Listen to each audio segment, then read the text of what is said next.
Magandang gabi, Oriental, Mindoro. Mula sa bulwagang pambalitaan ng Tamara Vision Network, ako po si Angel Malikdan at ito po ang TVNet Weekend Report. Ikadalamput-isa sa buwan ng Hunyo, taong 2025. At sa ulo ng ating mga balita, mga opisyal ng koalisyon MBS Lakas LP sa lalawigan, formal na nanumpa sa panunungkulan. Lungsod nakiisa sa pagdiriwang ng Adoption and Alternative Childcare Week. At mga mag-aaral, balik eskwela na.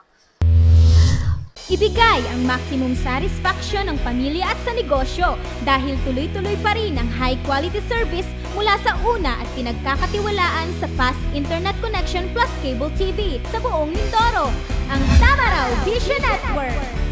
Serving to the max, sa TVNet kami. Una sa Mindoro, TVNet pa rin. For inquiries, magpunta na sa pinakamalapit na TVNet office sa inyong lugar.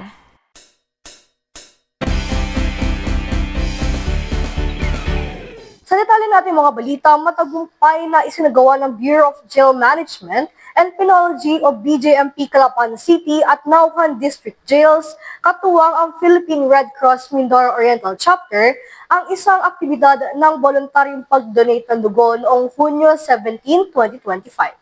Ang nasabing event ay ginanap sa Department of the Interior and Local Government o DILG Building sa Barangay Ginubatan, Calapan City at layuning tugunan ang kakulangan sa supply ng dugo sa rehiyon at itaguyod ang kamalayan sa kalusugan ng komunidad. Matagumpay na isinagawa ng Bureau of Jail Management and Penology o BJMP, Calapan City at Nauhan District Jails, katuwang ang Philippine Red Cross Mindoro Oriental Chapter ang isang aktibidad ng voluntaryong pagdodonate ng dugo nakaraang June 17, 2025. Ang nasabing event ay ginanap sa Department of the Interior and Local Government Building sa Barangay Ginubatan, Calapan City at layuning tugunan ang kakulangan sa supply ng dugo sa rehiyon at itaguyod ang kamalayan sa kalusugan ng komunidad. Aktibo nakibahagi sa nasabing aktibidad ng mga tauhan ng BJMP, mga miyembro ng Philippine Coast Guard, mga student interns at mga lokal na voluntaryo. Ang kanilang sama-samang pagsisikap ay nagresulta sa pagdodonate ng maraming bag ng dugo na inaasahang makatutulong sa mga lokal na ospital at medikal na sentro sa pagliligtas ng buhay. Ayon kay Jail Officer 3, Jeffrey Anglo, Information Officer ng BJMP Mimaropa, mahalaga ang aktibidad na ito sa pagpapalaganap ng diwa ng komunidad at pagkakaisa sa pagitan ng mga tauhan ng BJMP at mga miyembro ng komunidad. Nagpasalamat naman ang Philippine Red Cross Mindoro Oriental Chapter sa kanilang pakikipagtulungan na binigyan diin ang kahalagahan ng sama-samang pagsisikap sa pagtugon sa mga hamon sa kalusugan. Isang kinatawan mula sa chapter ang nagsabi na sa pamamagitan ng pakikipagtulungan na ito ay nagiging posible ang pagpapalawak ng serbisyo at pagbibigay ng mahalagang serbisyo sa mga komunidad na nangangailangan. Samantala, ika-17 ng Hunyo, isinagawa ang ikatlong pagdiriwang ng Adoption and Alternative Childcare Week sa isang mall sa lungsod ng Calapan. Ang nasabing gawain ay pinangunahan ng National Authority for Childcare sa pakikipag-ugnayan sa Regional Alternative Childcare Office o RACO, Mimaropa at ng Department of Social Welfare and Development o DSWD. Ika-17 ng Hunyo ay sinagawa ikatlong pagdiriwang ng Adoption and Alternative Child Care Week sa isang mall sa lungsod ng Calapan. Ang nasabing gawain ay pinangunahan ng National Authority for Child Care sa pakikipag-ugnayan sa Regional Alternative Child Care Office o RACO Mimaropa at ng Department of Social Welfare and Development o DSWD. Binigyan tema ang selebrasyon na Hope and Home for Every Child, kung saan ay layo nito na palaganapin ang impormasyon tungkol sa mas simple, mabilis at ang prosesong pag-aampon sa bansa. Ganun rin na mabigyan ng mga ito ng ligtas, mapagkalinga at permanenteng mga tahanan. Ngayong June 17, 2025, nagsasagawa tayo ng Mall Forum. Ito po ay isang activity ng NECC, ng National Authority for Childcare, para sa pagselebra ng Adoption and Alternative Childcare Week celebration. According kasi sa batas natin na RA 11642, itinalaga yung ika-2 linggo ng June para i-celebrate yung adoption and alternative childcare.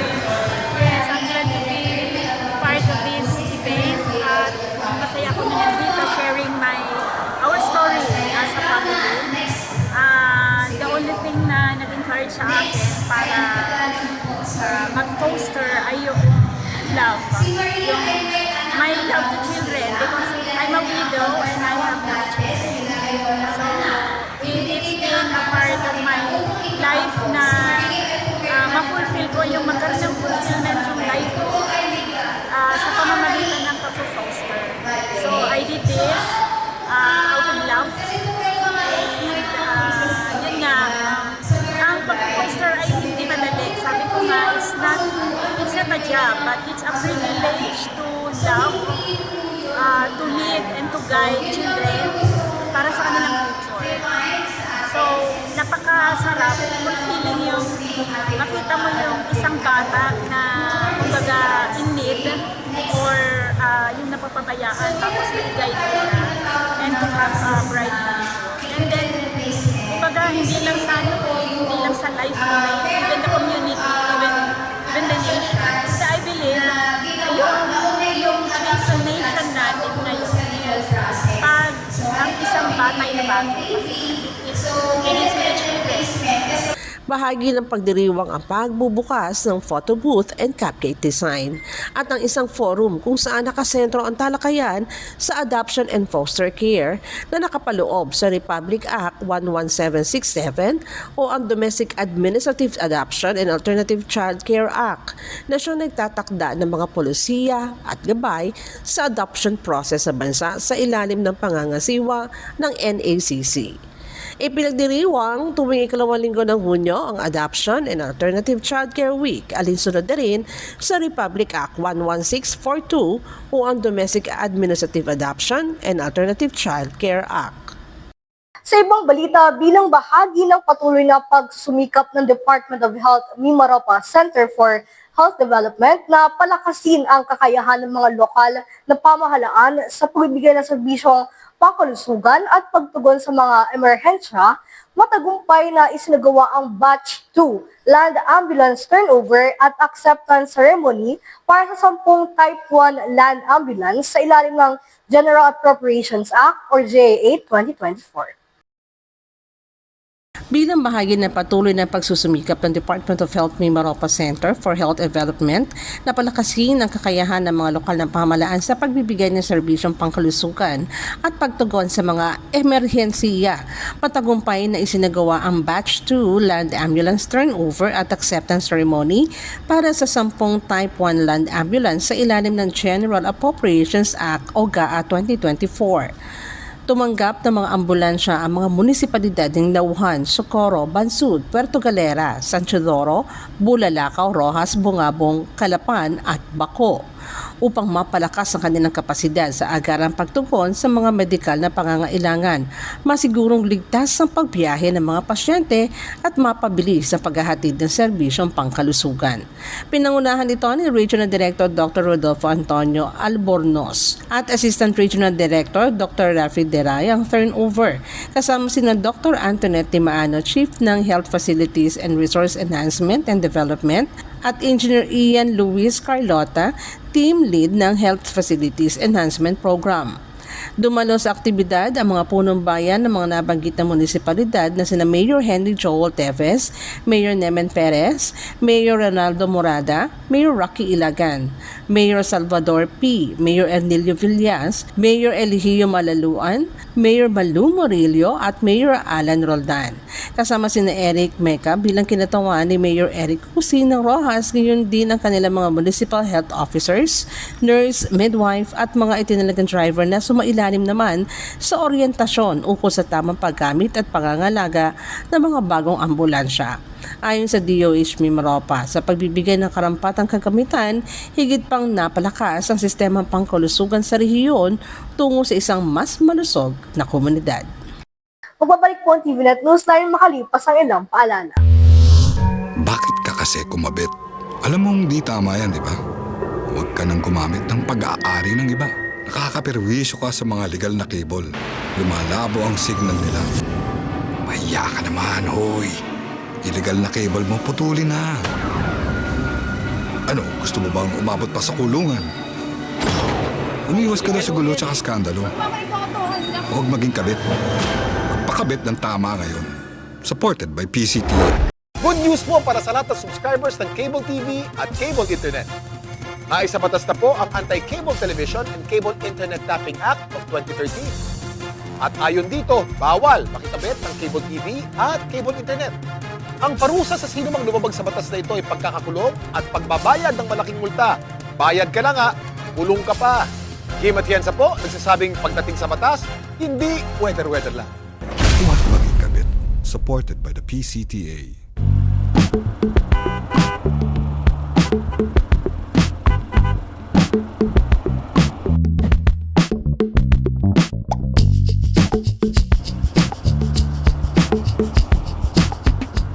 Ibigay ang maximum satisfaction ng pamilya at sa negosyo dahil tuloy-tuloy pa rin ang high-quality service mula sa una at pinagkakatiwalaan sa fast internet connection plus cable TV sa buong Mindoro, ang Tamaraw Vision Network. Serving to the max, sa TVNet kami. Una sa Mindoro, TVNet pa rin. For inquiries, magpunta na sa pinakamalapit na TVNet office sa inyong lugar.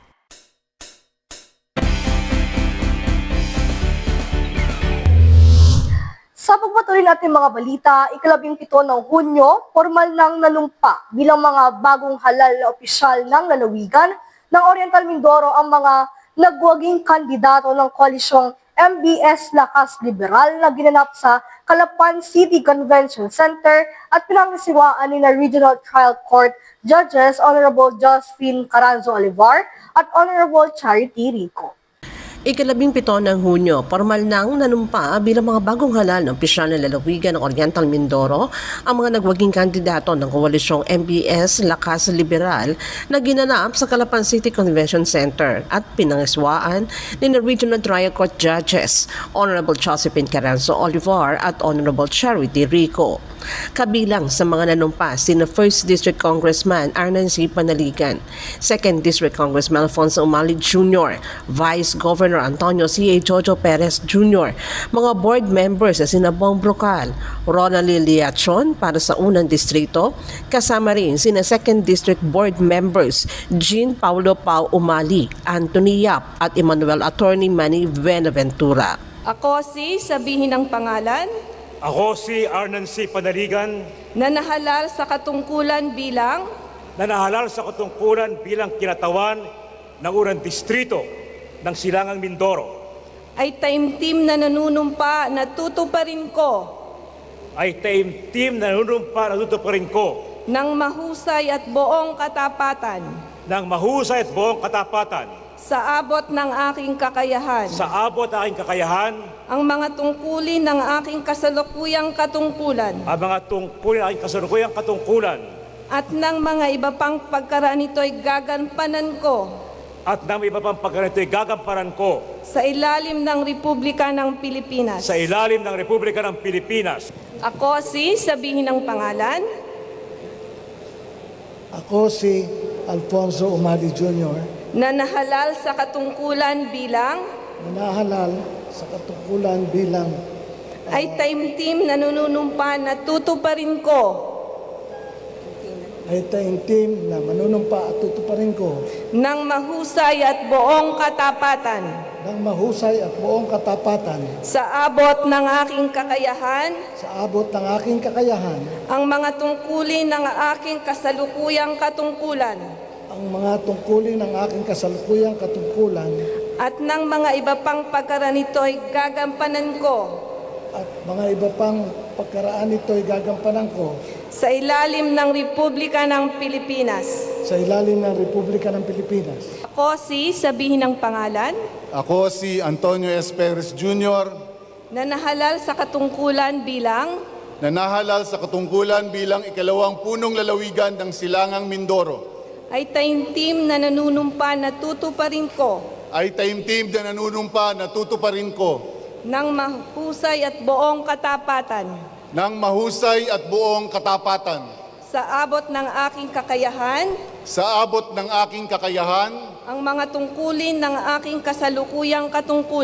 ang mga tungkulin ng aking kasalukuyang katungkulan at ng mga iba pang pagkaraan nito'y gagampanan ko sa ilalim ng Republika ng Pilipinas. sa ilalim ng Republika ng Pilipinas. Ako si, sabihin ang pangalan, Ako si Ronalie Iliachon, na nahalal sa katungkulang bilang kasapi ng sangguniang panglalawigan na nahalal sa katungkulan bilang kasapi ng sangguniang panlalawigan ng unang distrito ay ng lalawigan taimtim ng- na nanunumpa na tutuparin ko ay taimtim na nanunumpa na tutuparin ko ng mahusay at buong katapatan ng mahusay at buong katapatan sa abot ng aking kakayahan sa abot ng aking kakayahan ang mga tungkulin ng aking kasalukuyang katungkulan ang mga tungkulin ng aking kasakulukuyang katungkulan at ng mga iba pang pagkaraan nito'y gagampanan ko at ang mga iba pang pagkaraan nito ay gagampanan ko sa ilalim ng Republika ng Pilipinas sa ilalim ng Republika ng Pilipinas na aking itataguyod at ipagtatanggol ang saligang batas ng Pilipinas. na aking itataguyod at pagtatanggol ang saligang batas ng Pilipinas. Ako si, sabihin ang pangalan,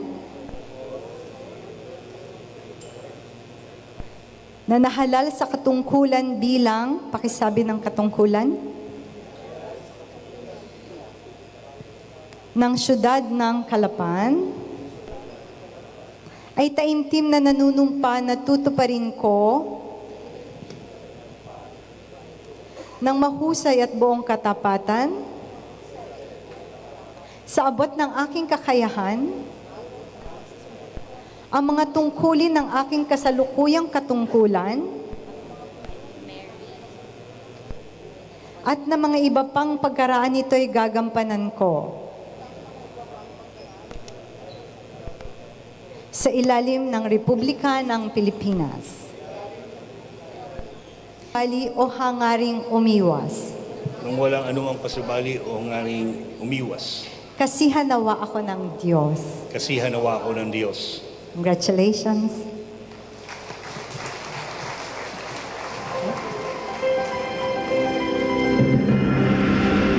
Isa-isa ring nanumpa ang mga nagwaging mayor, vice mayor at councilors ng lungsod at bawat bayan. Una na dito ang lungsod ng Calapan sa pagbabalik ni City Mayor Doy Liachon kasama ang mga city councilors. Puerto Galera, Mayor Robin Hood Ilagan, Vice Mayor Rocky Ilagan at mga municipal councilors. San Teodoro, Mayor Karen Miranda, Vice Mayor Salvador P. at municipal councilors. Baco, Mayor Alan Roldan at municipal councilors. Nauhan, Mayor Joel Teves, Vice Mayor Dan Melgar at municipal councilors. Victoria, Mayor Richard Insyong, Vice Mayor Lito Malabanan at municipal councilors. Socorro, Mayor Nemen Perez, Vice Mayor Kenneth Tolentino at municipal councilors. Paula, Mayor Jennifer Cruz, Vice Mayor Leandro Panganiban Jr. at municipal councilors.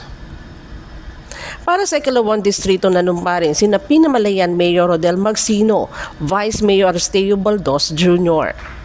at municipal councilors. Gloria, Mayor Teresita Ong, Vice Mayor Willie Condesa at municipal councilors. Bansud, Mayor Ronnie Morada at municipal councilors. Mansalay, Mayor Ferdinand Maliwanag at municipal councilors. At Bulalakaw, Mayor Lumel Cabagay, Vice Mayor Herman Acosta at municipal councilors. Sa ganap pa rin panunumpa, the 2025 Oriental Mindoro Oath-Taking Ceremony, bukod sa pasasalamat sa kanilang pagkakapanalo sa nakaraang halalan, nangingibabaw sa talumpati ng mga matataas na opisyales ng koalisyon ang kanilang pangunahing usapin sa lalawigan na kanilang aaksyonan. Una na gawing regional hospital ang OMPH at ang ikalawa, mariing tutulan ang anumang uri ng pagmimina sa lalawigan. Sa ginanap pa ring panunumpa ang the 2025 Oriental Mindoro Oath-Taking Ceremony. Bukod sa pasasalamat sa kanilang pagkakapanalo sa nakaraang halalan, nangibabaw sa talumpati ng mga matataas na opisyalis ng koalisyon ang kanilang pangunahing usapin sa lalawigan na kanilang aaksyonan. Bawat isa ay nagkaisa na muling isulong o gawing regional hospital ang Oriental Mindoro Provincial Hospital. Ayon kay Congressman Panaligan, ipinasa na ito ng Kamara. Subalit nabinbin sa Senado dahil sa pagtutulan niya ng pamalaang panlalawigan. Ikalawa, ang pagtutol sa anumang pagmimina sa lalawigan, kabilang na dito ang Armor Rock at Black Sand Mining. Bilang mambabatas pambansa, patuloy kong isusulong sa 20th Congress ang mga makabuluhang panukalang batas, partikular sa larangan ng agrikultura at industriya, kalusugan at edukasyon, kagalingang panlipunan, pangangalaga ng kalikasan, reforma sa pamahalaan, at tanggulang pambansa't seguridad. Sa Hunyo at 30, sa simula ng termino ng 20th Congress, dalawa ang una kong panukalang batas na ihahain sa Kongreso at nakahanda na ang mga House Bills na ito. Una, ang House Bill na nagtatakda sa buong isla ng Mindoro bilang mining-free zone. Ang panukalang ito ay una ko nang naihain sa 19th Congress bilang House Bill number 3891. Naipasa ito sa Committee on Natural Resources, subalit hindi nakarating sa plenaryo. Sa ilalim ng panukalang ito, ipagbabawal ang malawakang pagmimina, hindi lamang ng mga mineral tulad ng nickel sa ating mga kabundukan, kundi maging ang pagmimina ng buhangin at mga bato sa mga dalampasigan at baybaying dagat ng ating isla. Ang pangalawang batas ay yung batas House Bill na nagtatalaga sa conversion ng Oriental Mindoro Provincial Hospital bilang Mimaropa Regional Hospital sa pamamahala ng Department of Health. Nakaredy na po yung draft bill. Ito'y naihain ko na sa 19th Congress bilang House Bill number 2116. Naipasa ito ng Kamara at nakarating sa Senado, subalit hindi nila tinalakay dahil sa pagtutol ng provincial government. Ang pagkasailalim sa DOH ng Provincial Hospital at conversion nito bilang regional hospital ang makakalutas sa malaking kakulangan sa serbisyo sa nasabing pagamutan. Incidentally, I would like to acknowledge na nung kanyang termino bilang congressman sa 18th Congress ay naghain na rin si dating congressman at ngayon ay City Mayor Doyle Lacson ng kahalintulad na panukala na ipasa rin sa Kamara sa third reading. Subalit hindi rin naksyonan sa Senado, hindi nakarating sa Senado. So ipaglalaban natin ito ngayong panahong ito.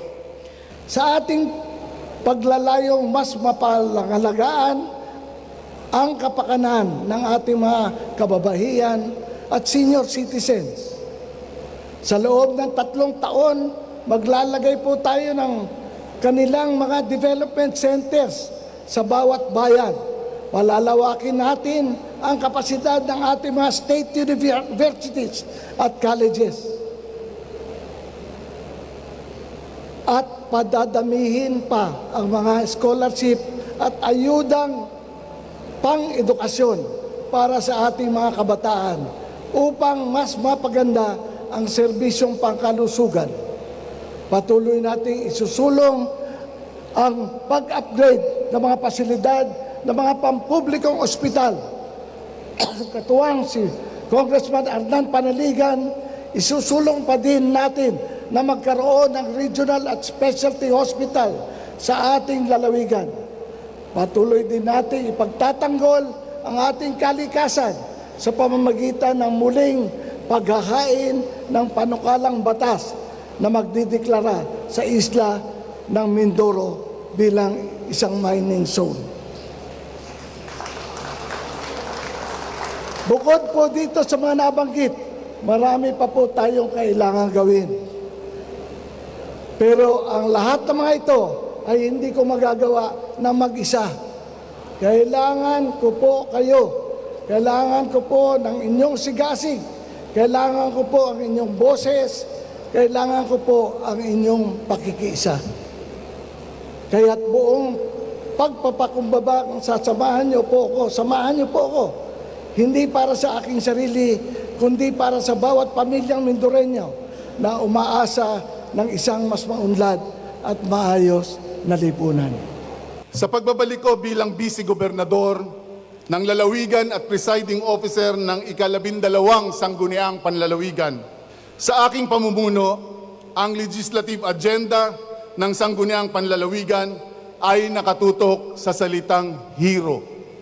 H-E-R-O, H para sa healthcare improvement, E para sa education, energy at environment, R, reforms for better governance, at O, opportunities for sectoral empowerment. Patuloy man nating naririnig na maayos ang serbisyo ng pangkalusugan ng pamahalang panlalawigan. Ang boses ng ating mga kababayan ang tunay na testamento sa kalagayan ng pampublikong serbisyong medikal. Muli nating susuportahan sa pamamagitan ng SP Resolution ang conversion ng Oriental Mindoro Provincial Hospital upang ito'y maging regional hospital para mas malawak ang serbisyo nito para sa lalawigan. Isusulong ang mataas na pondo sa medical facilities ng mga pampublikong ospital ng provincial government para sa kinakailangang gamot, kagamitan at manpower. Sa ganitong paraan, ang provincial hospital at ang ating mga satellite hospitals ay magiging tunay na pasilidad sa pagliligtas ng buhay. Prioridad ko sa terminong ito ang pagdinig sa hinaing ng ating mga kababayan tungkol sa pangangalaga ng nasisira ng kalikasan ng ating lalawigan dahil sa mga pagmimina.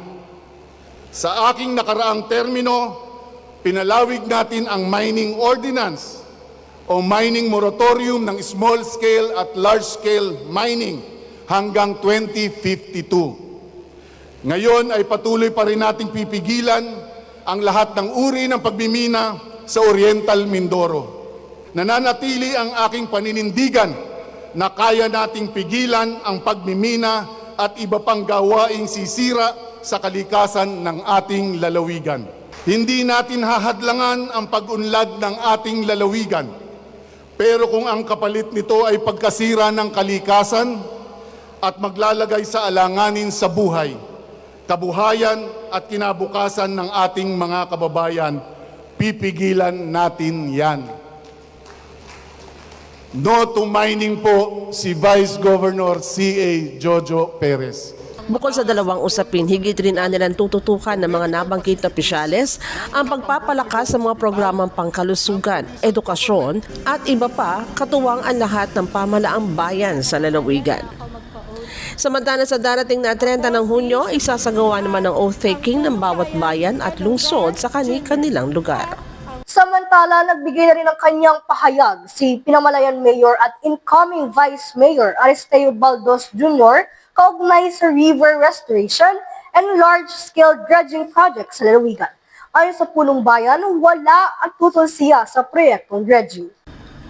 Nagbigay na rin ng kanyang pahayag si Pinamalayan Mayor incoming Vice Mayor Aristeo Baldos Jr. kaugnay sa river restoration and large-scale dredging project sa lalawigan. Ayon sa punong bayan, wala at tutol siya sa proyektong dredging. Bagamat may ilang grupo aniya nagtungo sa kanyang tanggapan at nag-alok ng naturang proyekto, ito ay kanyang mariing tinutulan. Dahilan upang hindi aniya mapasama sa 7 ilog na nakatakdang isailalim sa large-scale dredging project ang bayan ng Pinamalayan. Naniniwala siya sa kanyang pag-oobserba at nakaraang mga karanasan, may pagdududa siya na maaaring makapasok sa huhukaying bukana ng ilog ang mga barko upang magsagawa ng dredging. Bago mangyayari yan, natanda ko yan na may mga lumapit sa akin dito ng mga middleman na nag-aalok na mag-dredging dito sa atin sa bayan ng Pinamalayan. Particular na dyan sa may bandang Wawa yata yung natitingnan nila diyan na may bukana tayo dyan kasi na pwedeng ma-dredge nila. Ako tinutulang ko yan at outright sinabihan ko sila hindi pa pwede dito sa atin yung dredging na yan. Sapagkat alam ko ang mangyayari. Sapagkat experience ko na yan makikita mo na oras na may habagat tayo, may tinatawag tayo amihan, kumisan ang buhangin papuntang kaliwa, kumisan ang buhangin papuntang kanan. Walang katapusang ubos ng buhangin yan. Kahit pa anong kuha mo sa buhangin, tatabunan at tatabunan yan noong butas. Kaya I doubt na makakapasok sila doon sa loob ng bukana ng river. Dagdag pahayag pa ni Mayor Baldos, hindi pa niya masasabi kung may epekto ang isinasagawang dredging sa bayan ng Gloria sa karagatan ng Pinamalayan bilang magkalapit na bayan. Ito ay kanila ring pinag-aaralan. Tanong mo doon sa kung maapektuhan tayo nung nangyayari sa Balite, yun ang hindi ko masagot. At siguro dapat ito ipag-aralan natin kung talagang makaka-apekto sa atin yung nangyayari ngayon sa Balite, sa particular sa bahay ng Gloria. Sapagkat ito malapit sa atin. Galing nga ako sa dagat ngayon, tininan ko, pero nasa cove naman tayo naka-cove tayo. Yung kinukuhanan nila ay sa kabilang cove naman. So sana hindi mangyari sa atin at kung ganun mangyayari tayo ay a-action din sapagkat malaking bagay na sa ating mga future ng ating bayan pag tayo nasira ang ating dalampasigan dahil dyan lang kumikita ang ating mga mamamayan ng Pinamalayan. Ang pahayag na ito ni Pinamalayan Mayor Baldos ay kanyang inilabas sa kanyang official social media account na Working Mayor ng Bayan nakaraang 14 ng Hunyo. Tulad sa tinura ni Mayor Baldos, hindi nga kabilang ang bayan ng Pinamalayan sa 7 ilog na nakatakdang isailalim sa river restoration and large-scale dredging. Bukod sa Balete, Gloria, nakalinya rin dito ang Wasig River, Kagankan River, Bungabong River, Bako at Alag River, Mag-asawang Tubig at ang Bukayaw Silunay River. Iba pa mga balita sa amin pong pagbabalik.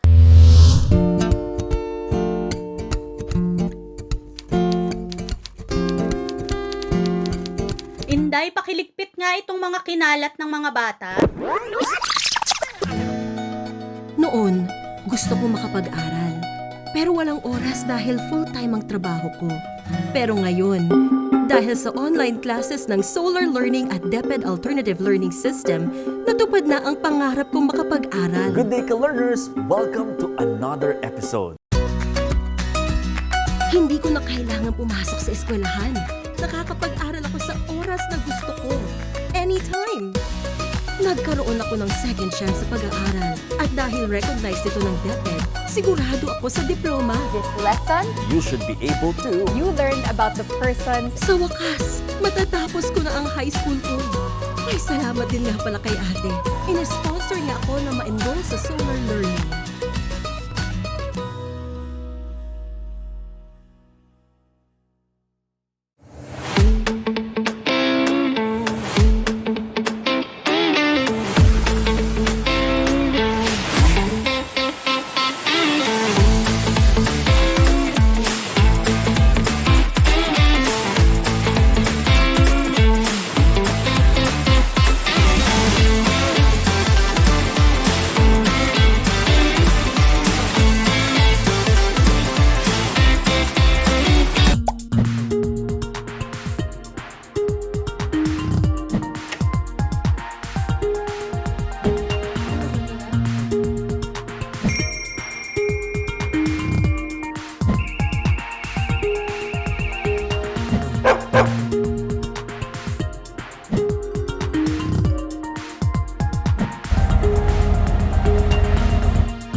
In chasing my dreams, every day is a race.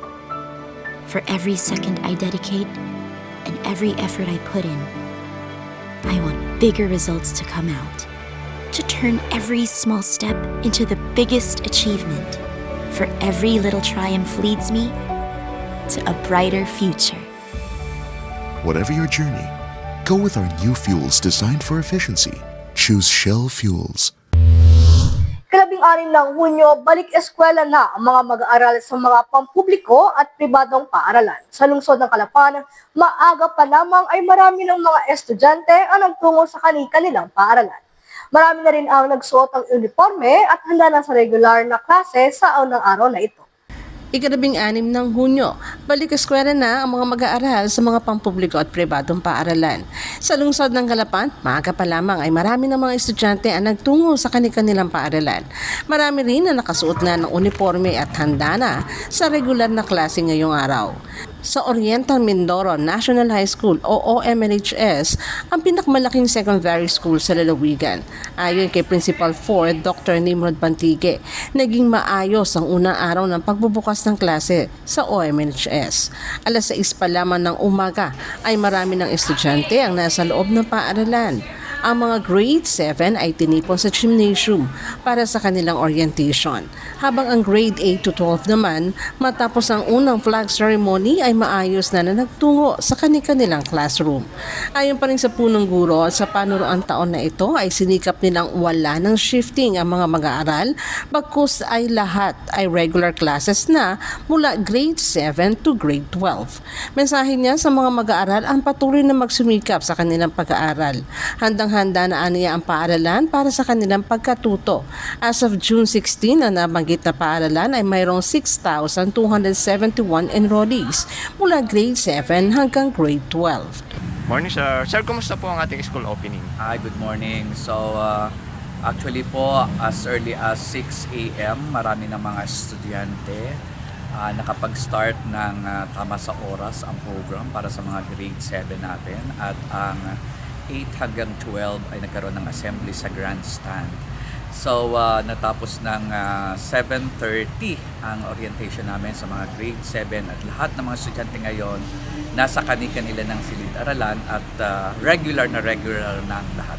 Palagay ko naman po ay aware ang lahat ng mga parents, lahat ng teachers, lahat ng ating mga estudyante na starting this year nagkaroon po tayo ng paglilimit sa ating mga enrollees dahil ginawan po natin ng paraan na mawala na ang shifting natin sa grade 8 at grade 9. Kaya po from grades 7 hanggang 12 regular po tayo. Sa atin pong mga estudyante na nakapagsimula na ng klase, umaasa kami na talagang kayo ay mag-enjoy sa pag-stay sa OMNHS.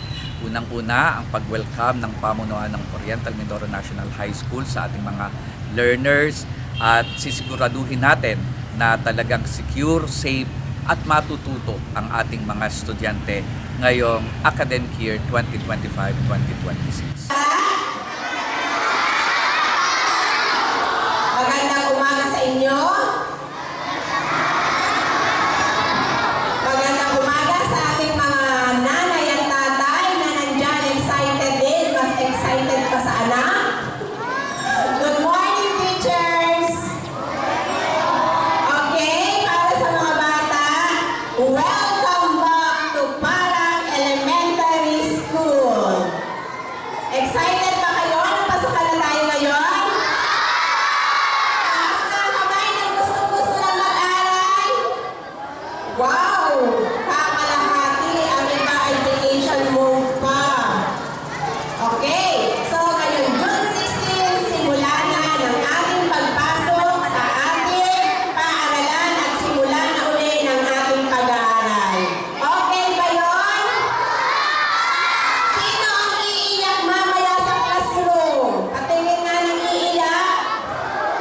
Meron pa ba? Wala na, mga big girl at big boy na tayo, no? Yung mga nanay na nandito, okay lang yun ngayong araw na to, unang araw ng pasukan. Welcome natin ang mga bata ng may ngiti. Palakpak ng 10. 1, 2, 3, 4, 5, 6, 7, 8, 9, 10. O, diba? Masaya kayo? Welcome po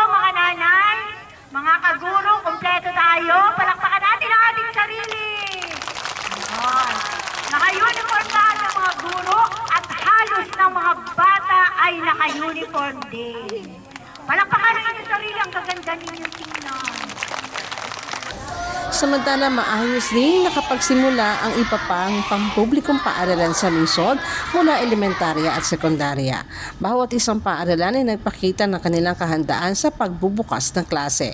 Sa pamamagitan nila ng Brigada Eskwela ay muling napatunayan ang bayanihan para sa karunungan ng mga mag-aaral. Ang unang araw ng pagbubukas ng eskwelahan ay matagumpay na naisagawa sa pagtutulungan na rin ng DepEd, katuwang ang ilang pang-ahensya ng pamahalaan at mga pribadong grupo. Ayon sa inisyal na datos mula sa DepEd Calapan City Division, mayroon 26,692 mag-aaral mula elementarya at sekundarya sa mga pampublikong paaralan ang nakatala para sa paniroang taon 2025 to 2026.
Naglabas ng kanilang bukas na pahayag ang koalisyon sa Gipindoro na nananawagan na ipatigil ang proyektong river restoration at large-scale dredging sa Barangay Balete, Bayan ng Gloria.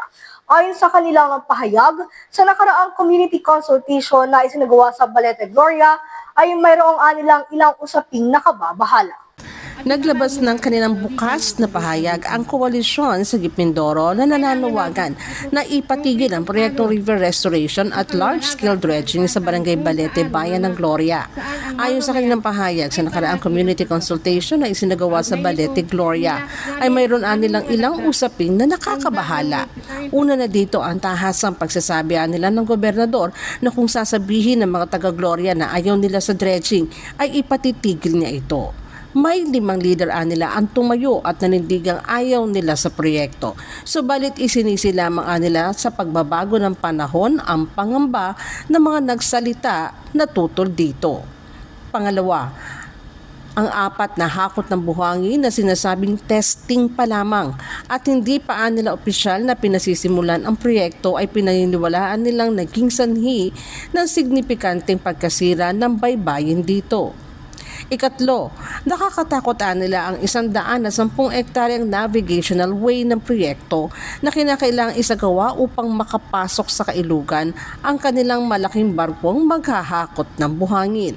At ika-4, ang buhangin sa baybayin ng Gloria at sa kailugan na hahakutin at ilalabas ay upang dalhin sa Bulacan Airport. Kaya naman matimbang sa kanilang paniniwala na ito nila ay isang negosyo kesa sa solusyon sa pagbaha.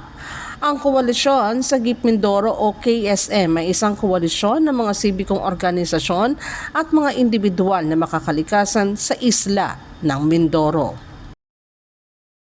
Samantala sa iwang balita, 14 ng Hunyo, nagsagawa ang Calapan City Eagles Club, katuwang ang Philippine Coast Guard ng tree planting sa Silunay Mangrove Conservation and Eco Park kung saan daan-daan bilang ng mangrove trees ang kanilang itinanim. Naniniwala silang sa maliit na ambag na ito ay isa ring makabuluhang tulong sa kabuhayan at proteksyon ng mga mamamayan dito. Oh, diyan ganda.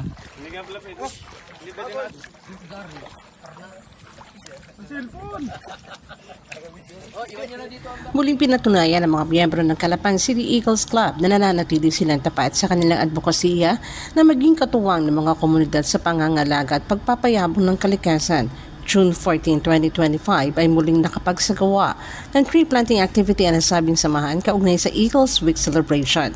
Ganap na alas 4 ng hapon sa Silunay Mangrove Conservation and Eco Park, hindi inalintana ng mga agila ng Calapan kasama ang tropa mula sa Philippine Coast Guard Oriental Mindoro Station ang bahagyang high tide upang marating ang lugar kung saan nila itinanim ang daan-daang bilang ng mangrove trees. Dumanos man ang hirap sa pagtawid ay masaya pa rin ng grupo habang itinatanim ang mga bakawan. Pagamat sala sila sa bilang, naniniwala naman ang Calapan City Eagles Club na sa maliit na hakbang na tulad nito ay mag-aambag ito ng malaki sa pagpaparami ng bakawan sa lugar na kung saan dito uusbong ang napakaraming oportunidad ng pangkabuhayan sa mga residente. Bukod pa rito ang proteksyong na ibibigay ng mangrove forest laban sa sakuna tulad ng bagyo at negatibong epekto ng climate change. Maliban sa tree planting activity, aktibo rin ang Calapan City Eagles Club na ngayon pinamumunuan ni President Eagle Eduardo Punsan Lim sa ilan pang outreach programs na ang layunin ay maabot ng tulong at pagkalinga ang masigit na nangangailangan.